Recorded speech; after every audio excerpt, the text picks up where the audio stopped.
제가 뭐 너무 처음부터 좀 열을 냈네요. 이게 그랬고, 두 번째는 이제, 제가 이제 그, 모피아가, 우리 초과세수 문제 나왔잖아요. 초과세수 문제 나왔는데, 이 문제를 좀 다시 한번 좀 정리를 좀 하겠습니다. 모피아가 정치질을 한다는 얘기는 제가 몇 년 전부터 계속 했던 얘기잖아요. 우리나라 예산은 어떤 방식으로 편성을 하냐면요. 양입 제출, 좀 말이 어렵죠. 이게 뭐냐면요. 쉽게 얘기해서, 그, 정부에 들어올 수입이 어느 정도 될 것인지를 전제로 해가지고 살림살이, 지출할 것을 짜는 겁니다. 이게 2015년부터 과거에는 뭐냐면은 정부가 지출해야 될 사업을 정해놓고 거기에 맞춰서 수입을 그러니까는 거기다 맞춰서 끼워 맞췄습니다. 예? 거기에 끼워 맞췄는데 반대로 좀 이제 이 국가 부채를 좀 안정적으로 관리한다는 차원 속에서 박근혜 때 정부에 들어올 이 수입을 전제로 해가지고 씀씀이를 책정하는 이 그 예산 편성 방식이 양입 제출이라고 그래요. 양입, 들어올 거를 들어올 입자잖아요. 그러다 보니까는 모피아들이 되게 하는 게 뭐냐면요. 이 들어올 수입 전망을 최소화시킵니다. 제가 여러 번 얘기했죠. 수입 전망을 최소화해요. 예? 정부의 수입 중에 가장 대부분은 뭐냐면 세금이잖아요. 세금 수입 전망을 최소화해요. 예를 들어서 올해 같은 경우도 올해 이제 수입 전망을 343조 4천억 원 정도로 이 전망을 했어요. 그런데 지난해 들어온 국세가 수입이 이것보다 그러니까 한 7천억 원 많은 344조 1천억 원이었었어요. 어떻게 지난해 들어온 수입보다 적게 전망을 할 수가 있어요? 올해 기재부가 성장률을 4.6%로 계산했거든요. 경제가 성장을 한다는 얘기는 뭐예요? 사람들이 그러니까 소득도 증가하고 사람들이 거래도 증가한다는 거잖아요. 그러면 근로소득세나 법인세라든가 아니면 부가가치세라든가 이렇게 더 거칠 수밖에 없는 거잖아요. 경제가 성장하면요. 그런데 어떻게 지난해 들어올 수입보다 적게 잡냐고요. 여기서부터 문제가 있는 거죠. 이건 제가 작년에도 얘기했던 거예요. 작년에도 그러면 올해도 또 그런 거예요. 그러니까요. 그러면 수입 전망을 낮추면 어떻게 할 수 있습니까요? 지출도 그러니까 그만큼 억제될 수밖에 없잖아요. 수입 규모에 맞춰서 지출을 짜야 되게 돼 있으니까요.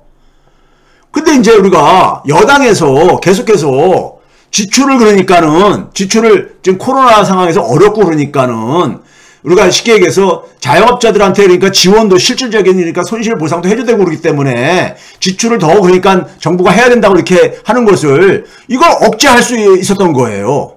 예? 그러니까 수입 전망치가 적으면 적을수록 지출을 많이 짜게 되면은 적자 규모가 증가하잖아요. 적자가. 수입에서 지출을 뺀 게 적자니까 이게 지출이 초과되면 적자니까요. 그리고 재정의 적자가 증가하게 되면 국가 채무도 증가할 수밖에 없잖아요.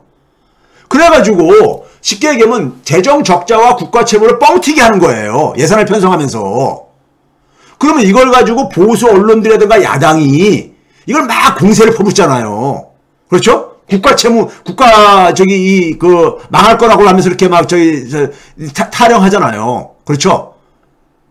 그렇죠? 이런 빌미를 제공해 주는 거예요. 보수 언론과 야당의 공격거리를 제공해 주는 거죠. 그러다 보니까는 애시당초부터 국가의 세금 수입 전망을 낮춰놓으니까는 시간 지나면 근데 얼마가 들어왔는지 이거 딱 밝혀지잖아요. 그렇죠? 그러니까 초과세수는 필연적으로 발생하는 거예요. 필연적으로요. 작년에 61조 이상 발생했고 올해도 지금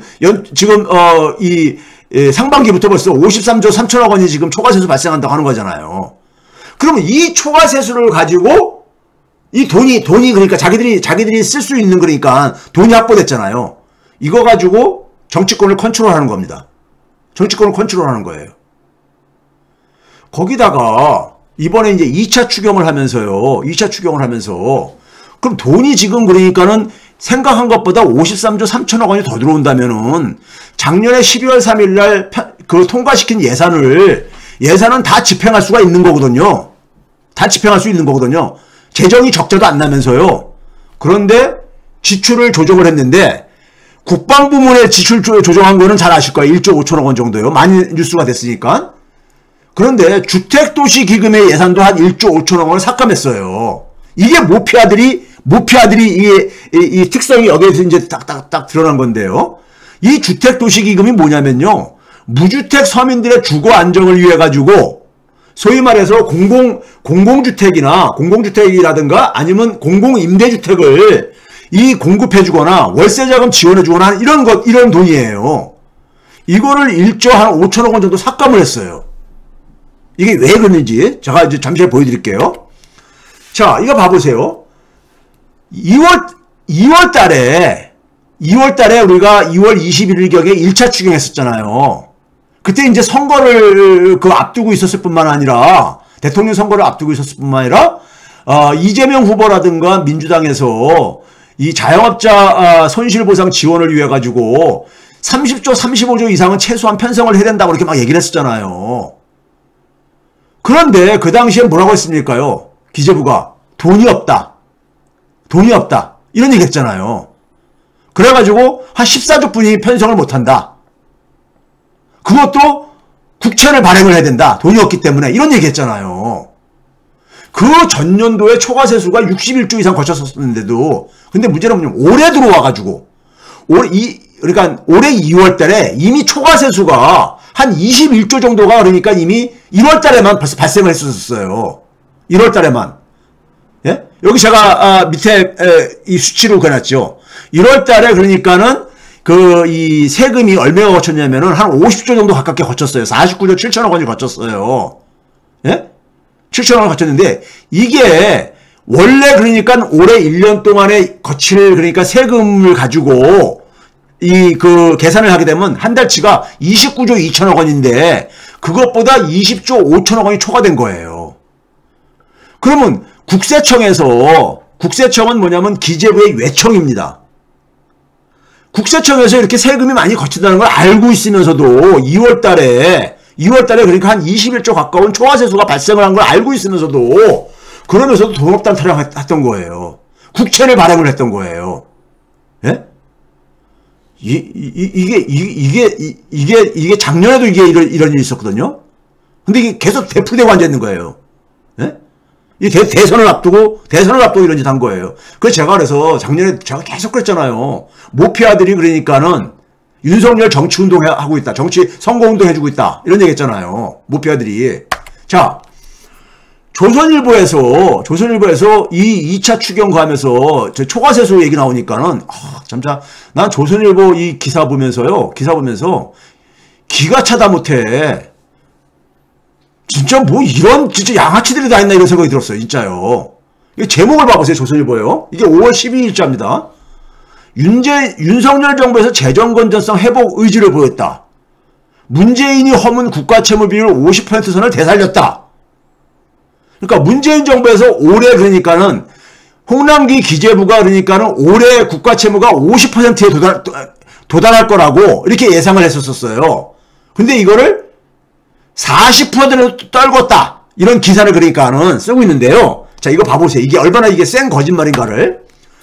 자, 5월 12일 날에 기재부가 발표한 2차 추경안입니다.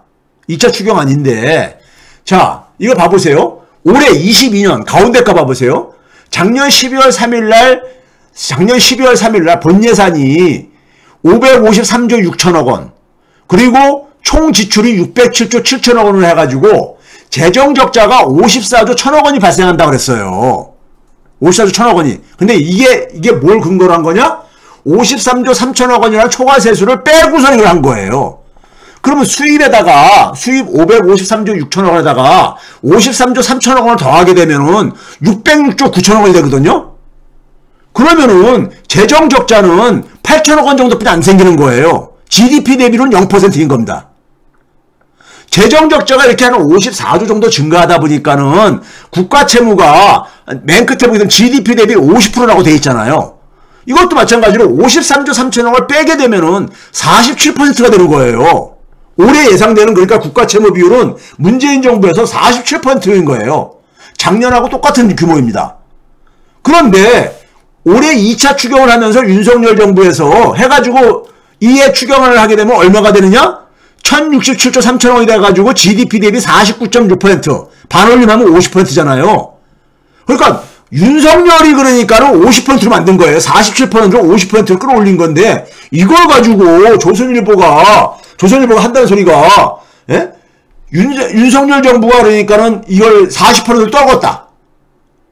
아니 기재부가 사기친 53조 3천억 원을 포함을 해가지고 계산을 하게 되면은 47%뿐이 안 되는, 47.0%뿐이 안 되는데, 올해 문재인 정부에서 했던 것은, 이거를 그러니까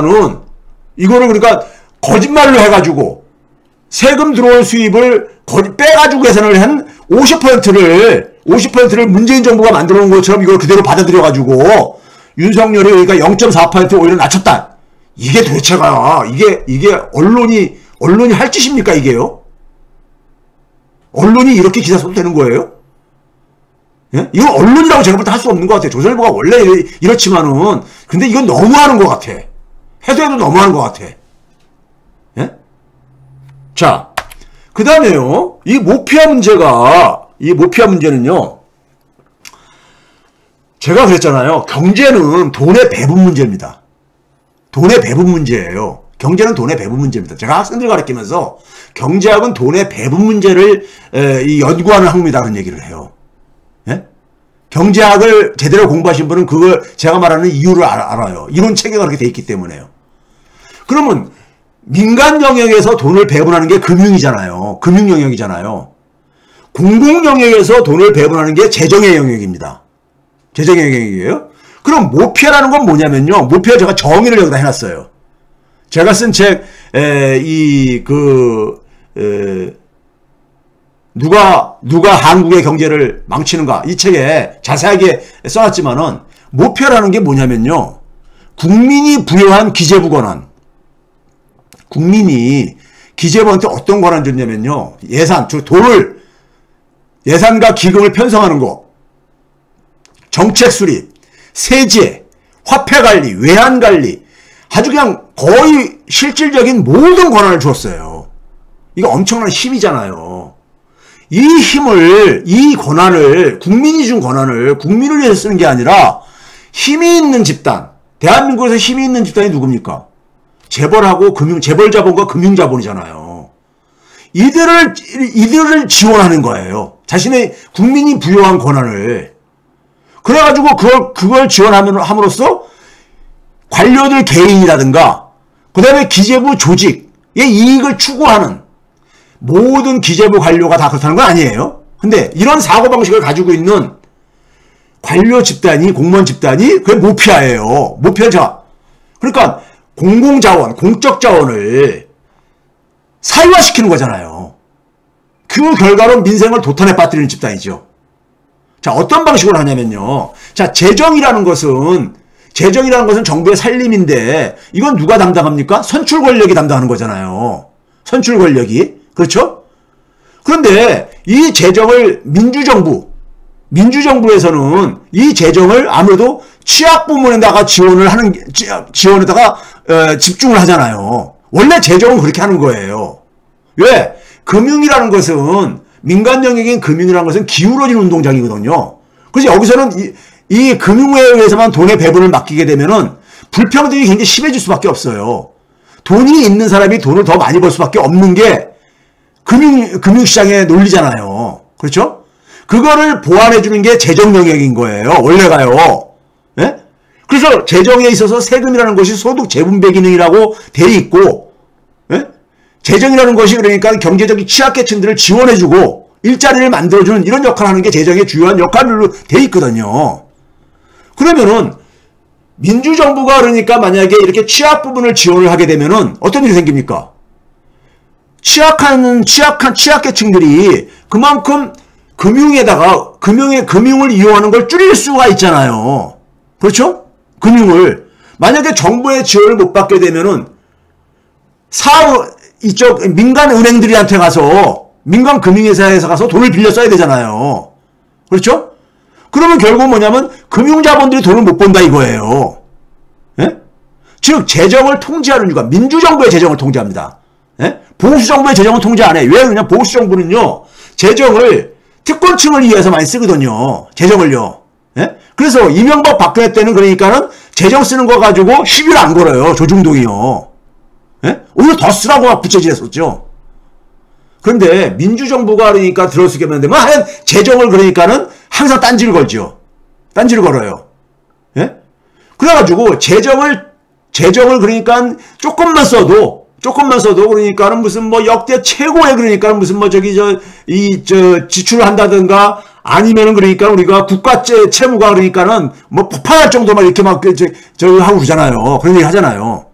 이게 바로 뭐냐면은 금융자본들의 재정을 민주정부가 재정을 가지고 취약 부분을 지원을 많이 할수록 금융자본의 이익이 훼손되거든요.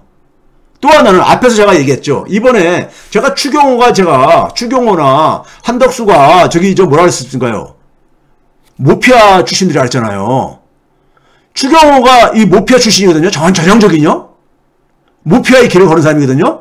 그러다 보니까 장관 되자마자 뭐 했습니까요? 이번에 그러니까는 53조 3천억 원이라는 초과세수가 있고 거기다가 뭐냐면 세계 잉여금도 남고 한국은행에서 적립한 돈도 일부 땡겨다 쓰면서 한 59조 이상을 그러니까 편성을 하면서 그 돈을 편성을 하면서 이 서민들을 위한 주택 아까 했던 주택 도시기금은 1조 5천억 원 정도를 삭감을 했어요. 이걸 왜 삭감하는지 아세요? 공공주택을 많이 건설하거나 공공임대를 많이 하게 되면 누가 타격을 봅니까? 민간주택을 공급하는 건설자본이 타격을 보잖아요. 예? 그렇죠? 민간 건설자본이 공급하는 주택에 대한 의존도가 그만큼 줄어드는 거니까요. 건설은 그러니까 우리가 재벌자본들이 건설업체 한두 개씩은 다 갖고 있잖아요. 그렇죠? 근데 이 주택은 가격이 비싸다 보니까는 꼭 우리가 은행을 끼워야 되잖아요. 그러니까 건설자본뿐만 아니라 금융자본에게도 굉장히 이해관계가 심한 거예요. 그래서 모피아들은 공공주택을 싫어합니다. 공공임대를 싫어해요. 왜? 재벌자본하고 금융자본 이익이 훼손되기 때문에 안 하는 거예요. 예? 그러니까 제가 그래서 모피아를 그렇게 비판하는 이유가 국민이 준 권한을 가지고 힘있는 집단, 재벌자본과 금융자본에게 이익을 뒷받침해주는 역할을 하는 데 있으니 공무원이 이걸 요구 안 할 수가 있습니까? 비판 안 할 수가 있냐고요. 거기다가 지금 추경호가 뭘 하고 있습니까요? 지금 세금이 이렇게 많이 거쳤기 때문에 세금이 이렇게 많이 거쳤으면은 세금 깎아줘도 되지 않냐. 이런 지금 하면서 법인세 인하를 추진하겠다잖아요. 법인세 인하를요. 아니, 선거 이전까지만 하더라도 국가 채무 그렇게 걱정하던 집단들이 법인세 인하를 하게 되면은 국가 채무 더 증가할 게 아닙니까? 지금 자기들의 그러니까 발톱을 드러내는 거예요. 법인세 인하하면 누가 혜택을 봐요? 재벌 기업들이 혜택을 보죠. 우리나라 재벌 기업들이 그러니까 주로 법인세 많이 내고 있거든요. 예? 재벌 자본들이 혜택을 보는 거잖아요. 그래서 제가 모피아라고 하는 거예요. 예? 근데 이거를 제가 그렇게 목이 아프게 제가 수년간 떠들어댔잖아요. 근데 이게 왜 안 되냐면요. 예? 이게 왜 안 되냐면은 우리가 검찰 개혁이 굉장히 힘들었듯이요. 제가 그런 얘기 했잖아요. 윤석열 전에다가 다른 검사 앉혀놔도 제2의 윤석열, 제3의 윤석열 나온다 했죠. 홍남기 전에다 다른 거 앉혀놔도 마찬가지예요. 이건 정부 조직법을 바꿔야 되는 거예요. 검찰 정상화법을 만들었듯이 기재부의 권한을 그러니까는 재구성해야 되는 거예요. 예? 우리가 법치주의 사회 속에 살고 있잖아요. 법에 의해서 사회가 운영되고 있잖아요. 예? 그래서 근데 문제는 뭐냐면 이걸 해야 되는 게 뭐냐면 민주당이 해야 될 일인 거예요. 근데 민주당 내에 모피아 논리에 동조하거나 부안해동하는 민주당 국회의원들이 꽤 많습니다. 예? 이런 민주당 내에 모피아에 동조하는 수박들을 정리하지 않는 한 민주당에 의한 모피아 개혁은 저는 불가능하다고 봐요. 힘듭니다. 힘들어요. 예? 민주당 내 수박들이 이 소위 말해서 겉으로는 가지만 제가 과거에 방송에서 그런 얘기 했죠. 재벌들 그러니까 친재벌적인 국회의원들 많다고 민주당에. 친재벌적인 게 바로 이 모피아 논리에 동조하는 국회의원들이에요. 이들 그러니까는 청산하지 않는 한 민주당에 의한 모피아 개혁은 힘듭니다. 예? 여러분들이 어떻게 하면 좋겠냐고 저한테 그러고 그러는데, 예? 민주당은 그러니까 완전히 그러니까는 혁명적으로 이 체질을 바꾸지 않는 한에 있어서는요, 이 수박들을 정리하지 않는 한에 있어서는요, 저는 힘들다고 봅니다. 예? 그래서 이재명 후보가 모피아 개혁을 얘기했던 거 아닙니까요? 자, 모피아가 지배하는 세상을 제가 간단하게 보여드릴게요. 정부조직법입니다. 정부조직법 27조를 보게 되면 기획재정부가 설명되어 있어요. 여기 봐보세요. 기획재정부 장관의 권한이 얼마나 막강한지. 중장기 국가발전 전략을 수립해요. 국가에 그러니까는 향방을 가는데, 그러다 보니까 이 전략을 수립하다 보니까는 국무조정실장이라는 게 있죠. 국무총리의 실질적인 수종 역할을 하는 국무조정실장이 장관급입니다. 국무조정실장이 국무총리실에 그러니까는 국무총리의 수종 역할을 하는 장관이죠. 이 국무조정실장을 기재부 출신들이 항상 해요. 이건 기재부의 자리예요. 역대 국무조정실장 쫙 다 봐보세요. 국무총리실에 들어가게 되면은 국무조정실장, 역대 국무조정실장 명단이 쫙 있어요. 보게 되면 다 기재부 출신입니다. 경제정책, 재정정책만이 아니라 경제정책, 재정정책을 넘어서서 국가발전 전략 수립하는, 이거 되게 누가 합니까? 내치는 되게 국무총리가 하잖아요. 국무총리 밑에서 수조, 손과 발 역할을 하고, 심지어 그러니까는 정치인 출신들이, 그러니까 경제를 모르는 정치인 출신들한테는 내 머리 역할까지 해주는 게 국무조정실장입니다. 근데 이거를 기재부 출신들이 항상 독점을 해요. 그렇게 할 수 있는 이유가 뭐냐?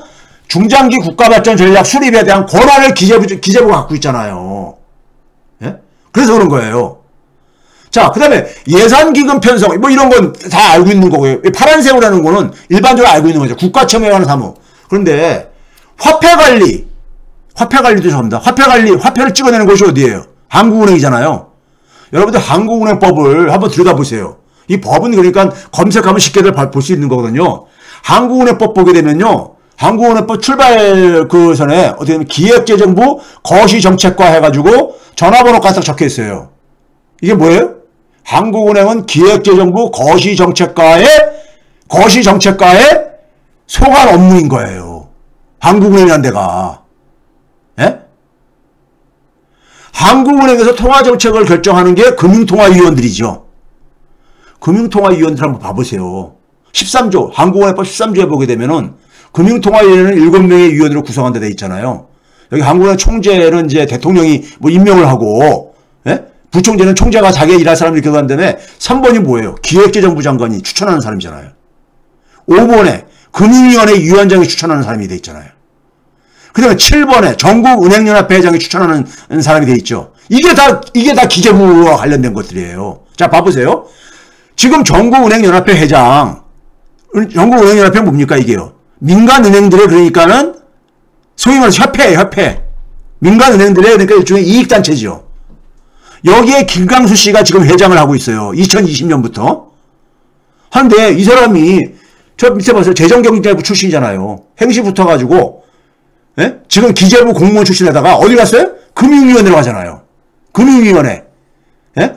그러다가 한나라당 가가지고 수석 전문의 하다가 어디로 갔어요?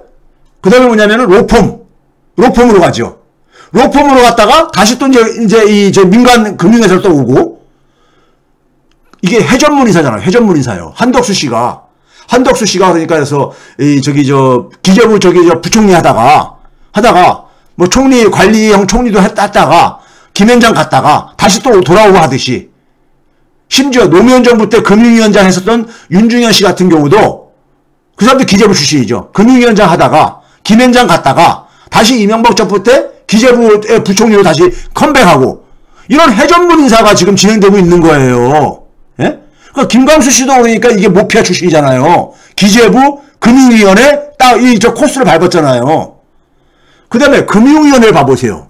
금융위원회 설치 등에 관한 법률을 보게 되면은 금융위원회도 금융위원 9명 위원이 결정하게 되는데, 첫 번째가 누굽니까? 금융위원 첫 번째가요. 기획재정부 차관이 하게 돼 있어.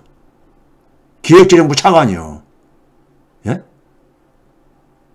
그러니까 얘네들이 뭘 하고 있느냐? 금융산업 선진화와 금융시장 안정. 금융계를 다 장악하고 있는 데가 금융위원회란 말이에요. 예? 예? 그러니까 이들이 물러나고 나서 어디로 가느냐? 이런 전국은행연합회라든가 아니면 그다음에 무슨 뭐 저 제2금융권의 그러니까 이 기관장이라든가 심지어 그러니까 보험여신협회 회장이라든가 이런 데로 가잖아요. 이것들 그러니까 이런 것들을 그러니까는 자신들이 그 기득권을 누리기 위해 가지고 재벌자본과 금융자본에 복무를 하는 거라고요. 예? 기재부가 그러니까 여기 보게 되면 내국 세제 이게 뭐예요? 세금 업무입니다. 그러니까 부동산 정책에 관여하죠. 부동산 정책에서 항상 따라붙는 게 뭡니까? 세금이잖아요. 그렇죠? 그러니까 부동산 정책도 이 기재부 허가 없이는 안 돼. 그 다음에 국제금융뿐만 아니라 민간 투자 이런 것도 다 기재부가 다 적어가고 있어. 사실상 그러니까는 외교 안보 빼놓고는 다 갖고 있는 거예요. 기재부가. 권한이 이렇게 집중되게 되면은 어떻게 돼요? 검찰하고 똑같은 거예요. 검찰하고 똑같은 거죠. 모피아가 지배하는 한 민생이라는 것은 없습니다. 불가능해요. 민생 안정은 불가능합니다. 왜? 민생이라는 건 결국 뭡니까요? 일반 서민들의 마음을 편안하게 해주는 겁니다. 일반 서민들의 마음을 편안하게 해주는 거잖아요. 그렇죠? 그런데 그것을 담당하는 정부의 관료들이 힘있는 그러니까 재벌자본, 금융자본을 위해서 일을 하는데 어떻게 그러니까 서민들의 마음을 편안하게 해줄 수가 있습니까? 법 구조적으로 불가능하잖아요. 법 구조적으로. 이거 다 권한을 해체시켜야 돼요. 해체시켜야 됩니다. 예? 해체시켜야 되는 거예요. 예? 제가 그래서 이거를 해체시킬 의지가 없는 정치인들이 뭘 대통령 하겠다 하게 되면 저는 그 정치인들 쳐다보지도 않아요. 도와주지도 않고요. 예?